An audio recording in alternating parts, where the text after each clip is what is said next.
Most people think self-care means comfort, rest, distraction, escape.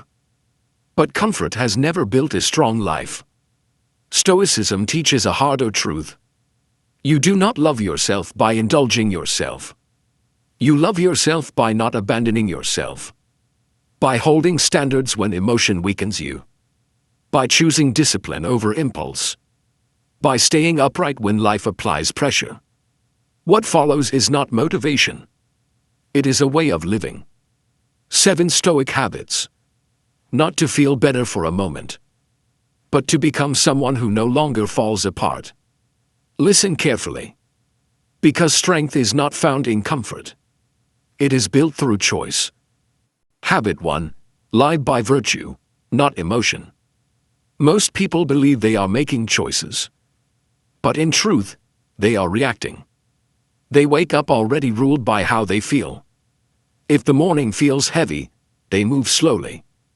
If something irritates them, they lash out.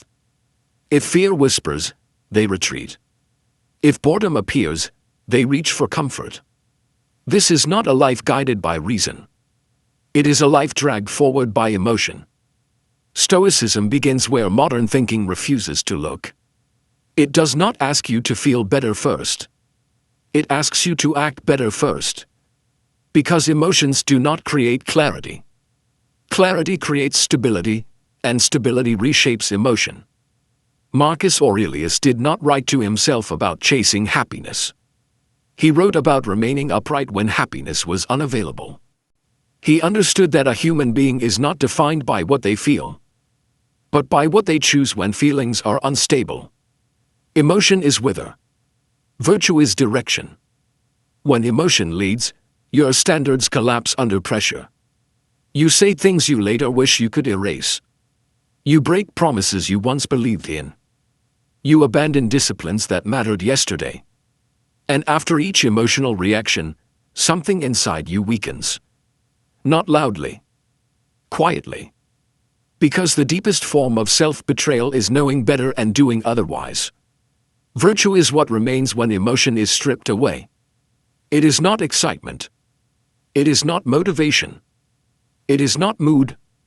It is a commitment to act in alignment with who you respect, even when no one is watching, especially when no one is watching. The Stoics understood that life becomes unbearable not because it is painful, but because it is chaotic. And chaos begins the moment emotion takes the throne. That is why they anchored life to 4 quiet but immovable pillars. Wisdom, the courage to see reality as it is, not as fear reshapes it. Courage, the willingness to move forward despite discomfort. Justice, the discipline to remain honorable when shortcuts tempt you. Temperance, the strength to master desire instead of being mastered by it. When you act from these principles, your life gains weight. Your words become steadier. Your decisions stop swinging. Your self-image hardens into something reliable. Think carefully about the last time emotion controlled you. You did not feel powerful afterward. You felt diminished. Because you sensed the distance between who you were in that moment and who you know you are capable of being. Now remember a moment when you acted from principle instead. When you remained calm while others provoked you. When you did the difficult thing without applause. When you honored a boundary even though it cost you approval. That quiet firmness you felt afterward was not pride. It was coherence. Your inner world and your actions were aligned. That alignment is self-respect.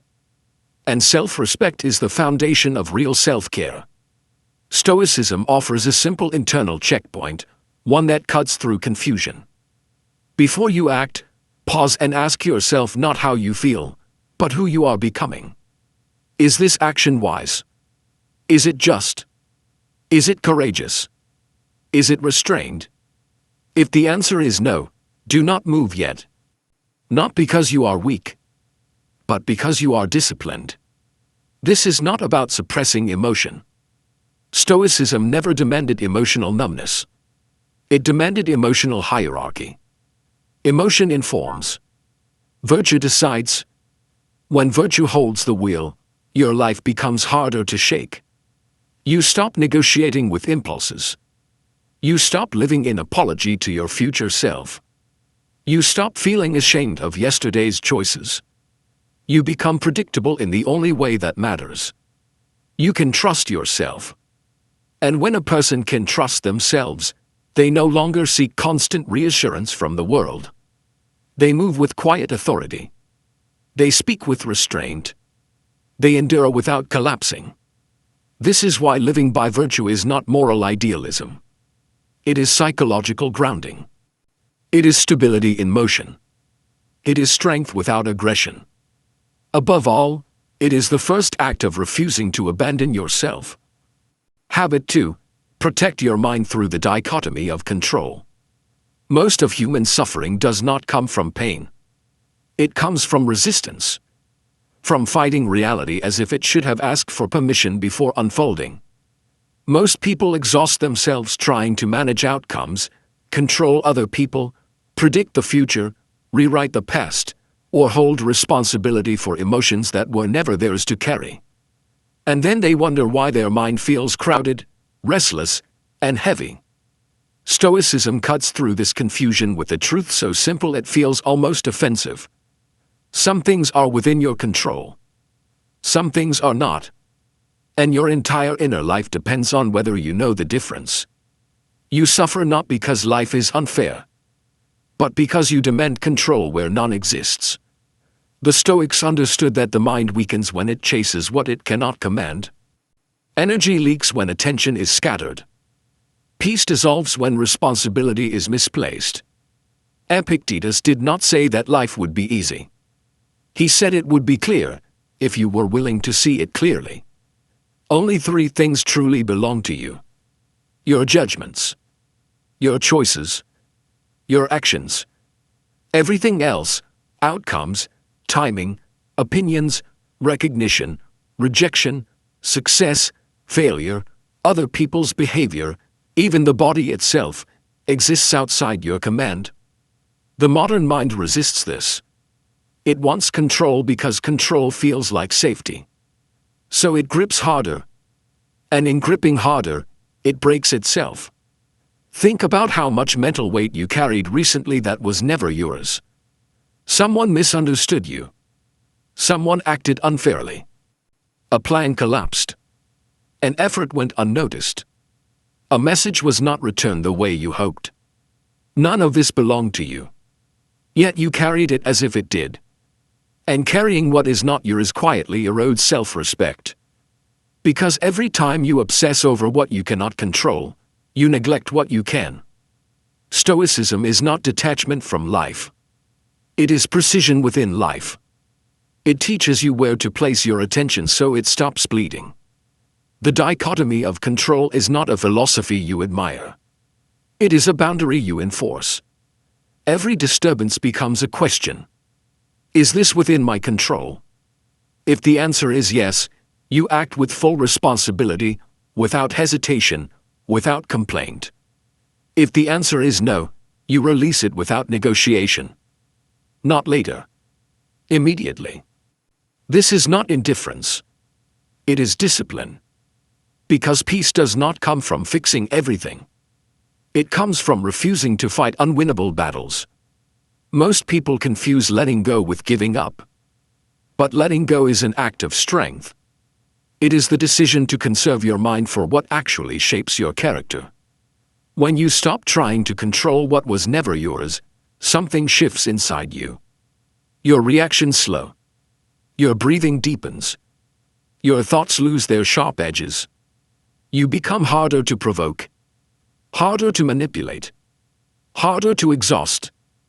Because your inner world is no longer open territory for every external disturbance. Your peace stops being conditional. You no longer need perfect circumstances to feel grounded. You no longer collapse when plans change. You no longer personalize every inconvenience as a personal failure or attack. You respond instead of react. And response always comes from strength. Protecting your mind through the dichotomy of control is one of the highest forms of self-care. Because it teaches you where your responsibility ends and where your dignity begins. When you do your best with what is yours, and release the rest without resentment, you stop living at war with reality. You meet life as it is. And in that acceptance, not passivity, not weakness, but clarity, you regain authority over yourself. A calm mind is not a gift. It is a choice repeated daily. And the moment you stop wasting your mind on what you cannot command, you reclaim it for what you can become. Habit 3. Emotional mastery through the sacred pause. Most people believe their problem is emotion. It is not. Emotion is natural. Reaction is the danger. No human being is destroyed by anger, fear, jealousy, or sadness alone. They are destroyed by what they do in the moment they refuse to pause. Modern life trains speed. Respond instantly. Reply immediately. Defend yourself now. Explain, justify, attack, escape. Urgency feels powerful. But urgency is the enemy of wisdom. The Stoics understood something that remains painfully relevant. Between what happens and what you do, there is a space. And within that space lies your freedom. Most people never enter that space. They leap over it. And in doing so, they surrender control of their life to impulse, habit, and unresolved wounds. Marcus Aurelius did not teach emotional suppression. He taught emotional command. He wrote that you have power over your mind, not external events. But that power only appears when you pause long enough to reclaim it. The sacred pause is not dramatic. It is not visible to others. It is a quiet interruption of chaos. It is the moment you refuse to let emotion grab the wheel. When a trigger appears, disrespect, disappointment, rejection, criticism, fear, the untrained mind reacts as if survival is at stake. Heart rate rises. Thoughts narrow. The past intrudes. Old stories speak. And if you act here, you will act from distortion. The pause interrupts this chain. Not forever. Just long enough. A single breath already changes your physiology. 3 breaths return you to choice. The Stoics practiced this instinctively. They knew that the body must be calmed before the mind can judge clearly. In the pause, you do not argue with the emotion. You observe it. Name it without judgment. Anger, fear, shame, jealousy. Naming dissolves confusion. What is named loses power. Then you examine the story attached to the feeling. What am I telling myself right now? Is it true? Or is it familiar? Most emotional reactions are not responses to the present moment. They are echoes of earlier wounds. The pause exposes this. And then comes the most important step. Choice. Not the choice of comfort. The choice of alignment. You ask yourself the same question the Stoics always asked. What would virtue do here? Not what would feel satisfying. Not what would win the argument. Not what would protect my ego. But what would preserve my dignity. When you act from this place, something remarkable happens. The situation may remain difficult, but you do not become smaller inside it. The pause transforms conflict. A message not sent prevents a regret that would have lasted years. A breath taken dissolves an argument before it exists. A moment of silence preserves a relationship, or ends one cleanly without destruction. Most damage in life is not caused by events. It is caused by reactions that could have been paused. This is why the Stoics treated the pause as sacred. Because it turns you from a servant of impulse into a commander of yourself. Mastery is not numbness. It is direction. You still feel anger. You still feel fear. But those emotions no longer decide who you become next. A person who can pause cannot be easily manipulated. They cannot be rushed into decisions. They cannot be dragged into chaos by someone else's emotions. They move slowly where others panic. They speak less where others explain. They act deliberately where others react. And this is not weakness. This is control. The habit of pausing builds an internal authority that no external power can touch. Because it removes the most dangerous enemy of all: your own unexamined reaction. Every pause strengthens your self-trust. Every restrained response builds respect, inward first, outward second. Over time, your life changes texture. Less drama. Fewer apologies. Cleaner decisions. Calmer endings. And the world begins to treat you differently. Not because you demand respect, but because your presence no longer leaks instability. The sacred pause does not make life easier. It makes you unshakable. And when you can choose your reaction, you are no longer at the mercy of the moment. You are finally governing yourself. Habit 4. Premeditatio Malorum. Strength through preparation. Most people are not broken by hardship. They are broken by surprise. They expected life to be smooth. They expected effort to be rewarded immediately. They expected people to be fair, plans to work, days to unfold as imagined. And when reality does not cooperate, they collapse. Not because the obstacle is unbearable, but because the mind was never trained to meet it.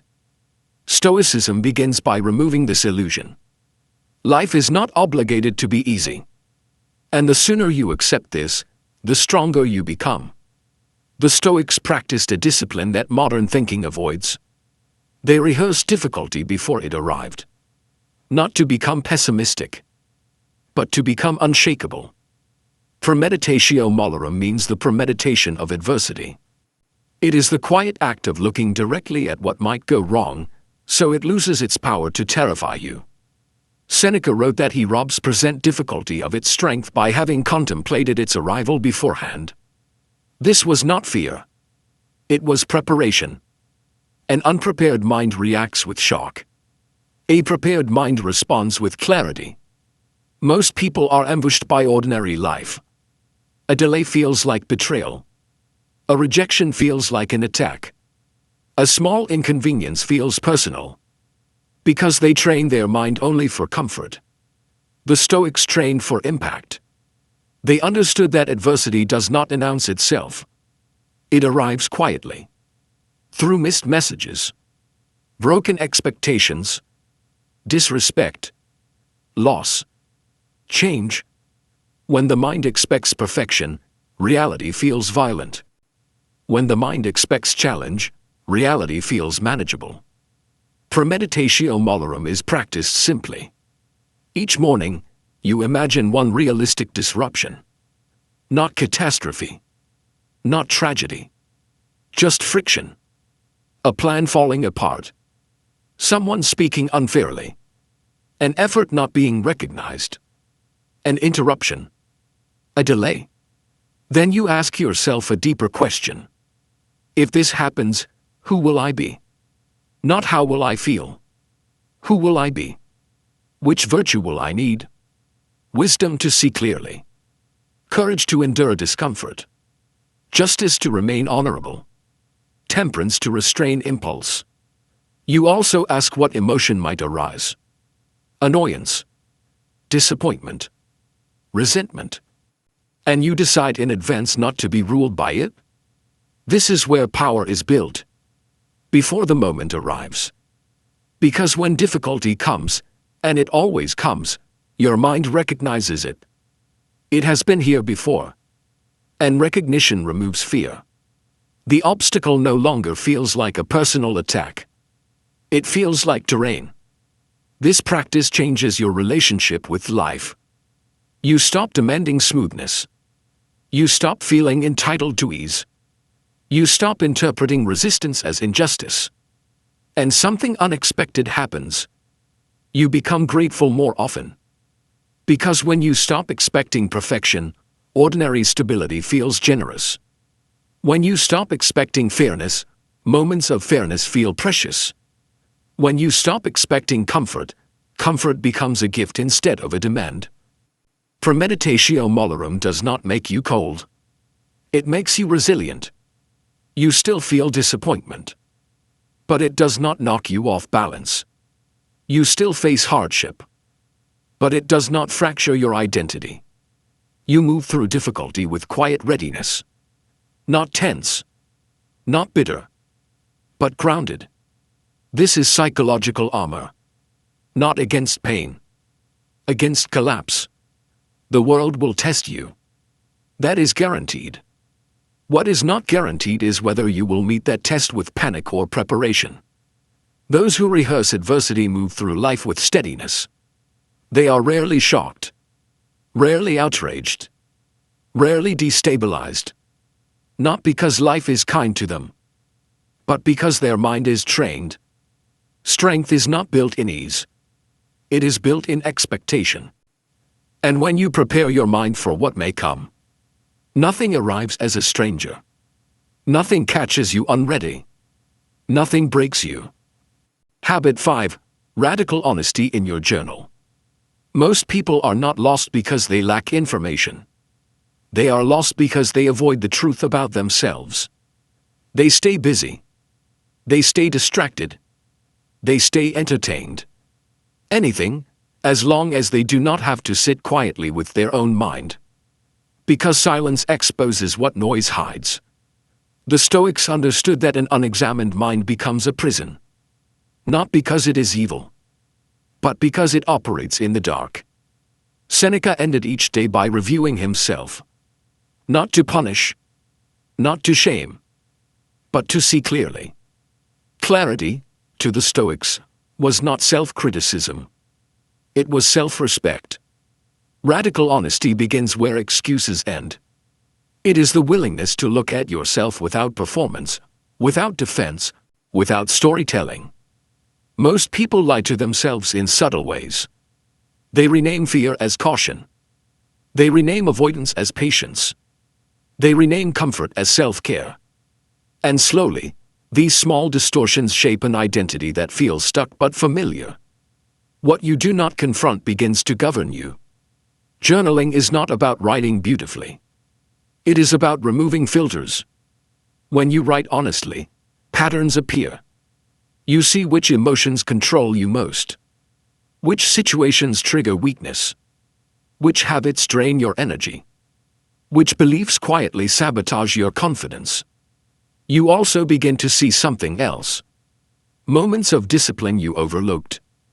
Acts of courage you minimized. Progress you dismissed because it was not dramatic. The journal becomes a mirror. Not to admire yourself. Not to condemn yourself. But to understand yourself. The Stoic journal is not a diary of events. It is an examination of alignment. At the end of the day, you ask questions that cut through illusion. Where did I act with virtue today? Where did I betray my own standards? What emotion ruled me most strongly? What belief fed that emotion? What am I genuinely grateful for? What will I correct tomorrow? These questions do not make you harsh. They make you precise. Naming an emotion weakens it. Exposing a belief loosens its grip. Turning vague guilt into clear insight removes its poison. Most people fear journaling because they fear judgment. But the journal does not judge. It reveals. And revelation is freedom. When you stop lying to yourself, you stop breaking your own heart. Because self-betrayal only survives in confusion. Radical honesty builds identity. Identity builds discipline. Discipline builds a life you can stand inside without flinching. Over time, this habit creates something rare. Self-trust. You know what you will tolerate. You know what you will correct. You know where you are strong. You know where you must grow. There is no inner chaos when there is no inner deception. The journal becomes a place of accountability without cruelty. A place where you take responsibility without collapse. A place where you prepare to act better tomorrow, not perfectly, but intentionally. This is why honesty is a form of self-care. Not the comforting kind. The strengthening kind. Because when you face yourself fully, you stop running from who you are. And you begin shaping who you are becoming. Habit 6. Voluntary discomfort, building mental immunity. Most people spend their lives running from discomfort. They treat it as danger, as failure, as something that must be eliminated as quickly as possible. The Stoics saw it differently. To them, discomfort was not an enemy. It was a teacher. A mind that never touches hardship becomes fragile. It panics at small delays. It collapses under mild pressure. It negotiates with itself the moment resistance appears. Comfort, when it becomes a habit, weakens the soul. Seneca deliberately chose hardship when he did not need to. He ate simply. He slept without luxury. He exposed himself to cold and inconvenience. Not to suffer, but to remember. Comfort is a privilege, not a guarantee. Voluntary discomfort is the act of meeting difficulty on your terms. It is controlled, intentional, temporary. And because it is chosen, it builds strength instead of resentment. Modern life removes friction from almost everything. Warm rooms, instant food, endless distraction, predictable routines. This constant ease trains the mind to expect smoothness. And when life inevitably becomes rough, the untrained mind reacts with panic. Voluntary discomfort reverses this conditioning. It tells your nervous system a different story. I can endure. I do not need immediate relief. I am not in danger simply because I am uncomfortable. This rewires your response to stress. Discomfort does not mean suffering. Suffering is resistance. Discomfort is simply sensation without interpretation. When you expose yourself to small difficulties on purpose, fear loses authority. Your tolerance expands. Your confidence becomes grounded. This does not require extremes. It requires consistency. A cold shower instead of a warm one. Walking when driving would be easier. Eating simply when indulgence is available. Sitting in silence without reaching for your phone. Having the conversation you would rather avoid. Each of these acts sends a signal inward. I can do hard things. I am not ruled by craving. I am capable of restraint. And slowly, this identity hardens. You stop bargaining with yourself. You stop postponing discipline. You stop treating discomfort as a threat to your happiness. You begin to see it as training. This is where emotional stability is forged. Not in moments of calm, but in moments where comfort is available and you decline it. The Stoics understood that a person who cannot endure small discomforts will collapse under large ones. But a person who trains under small pressures becomes resilient under heavy weight. Voluntary discomfort builds mental immunity. When life becomes chaotic, you do not scramble. When plans fall apart, you do not shatter. When emotions surge, you do not panic. Because your mind recognizes pressure as familiar territory. This habit removes fear at its root. Fear thrives on novelty. Familiar difficulty loses its teeth. And here is the quiet transformation. When you stop avoiding discomfort, you stop fearing life. You no longer need perfect conditions to feel strong. You no longer delay action until motivation arrives. You no longer depend on ease to function. You move forward regardless of mood. This is not cruelty toward yourself. It is respect. You are teaching your mind that it can be trusted under strain. That trust becomes self-respect. And self-respect is unshakable. Discomfort, when chosen wisely, does not break you. It prepares you. And a prepared mind does not fall apart when tested. Habit 7. The art of saying no, guarding your inner kingdom. Most people do not lose their lives all at once. They lose them slowly. Through small yes they never meant to give. Yes to things that drain them. Yes to expectations they did not choose. Yes to guilt disguised as responsibility. And with each unnecessary yes, something essential leaks away. Time. Energy. Clarity. Self-respect. Stoicism teaches a truth that modern culture avoids. Self-care is not indulgence. It is protection. And nothing protects your life more quietly, more powerfully, than the ability to say no. Most people fear saying no because they confuse boundaries with rejection. They believe refusal is rude. That restraint is selfish. That choosing themselves will cost them love. But the Stoics understood something deeper. A boundary is not a wall. It is a definition. It defines what you are willing to give, what you will no longer tolerate, what you refuse to sacrifice, even under pressure. Every yes that violates your values weakens you. Not dramatically. Internally. Because integrity fractures in small compromises, not grand failures. When you say yes out of fear, fear grows.